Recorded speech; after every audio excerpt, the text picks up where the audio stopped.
Hey, what's up guys, and welcome back to another video on the channel. Today is Wednesday, so that means a new episode was uploaded in the Santa Claus series on Disney+. If you haven't checked out part 1 or 2 of this series, you can check out the playlist that I made right here on the channel, so make sure to go check those out. And before I get into today's video, I just want to remind you guys to leave a big thumbs up if you like the video, and subscribe down below. It would really mean the world. I'm trying to reach at least 100 by the end of the year. So without further ado, let's get into episode 3 review of the Santa Clauses on Disney+.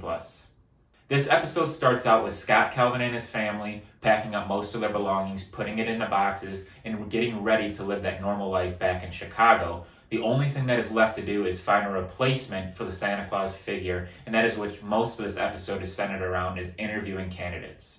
Out of all the special cameos that could have happened throughout this series, if there was really going to be any at all, the last person I was really expecting to see would be Peyton Manning, but seeing him interview for the Santa Claus role really introduced some good banter between him and Tim Allen, while also taking a few shots at Tom Brady because there's that in-person feud and the debate between who's the better quarterback. But altogether, I think this little bit was fun and it introduced some much-needed comedy to the series. So after this, Simon and his daughter wake up at the North Pole and then meet with Mrs. Claus. And I guess this is where Simon finds out that the number one rule at the North Pole is that you're not allowed to take any pictures, which then he completely disregards and takes some during his interview with Santa. And at this point, Tim Allen decides that he probably wouldn't be a good replacement for the role. Right before the interview could be concluded, an elf rushes in and alerts Scott that his daughter Sandra and Simon's daughter have went off to something called the Wobbly Woods.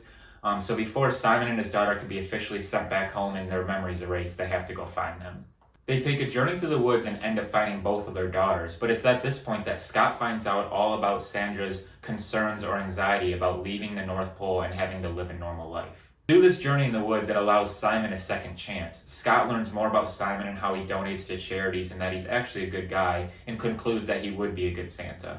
This is when we get to see Scott open up and talk about how he never really thought he would be a good Santa, and how he didn't even want to be Santa in the first place. But his mind was truly changed when he looked at Charlie and how he looked up to him and how their relationship changed through that process.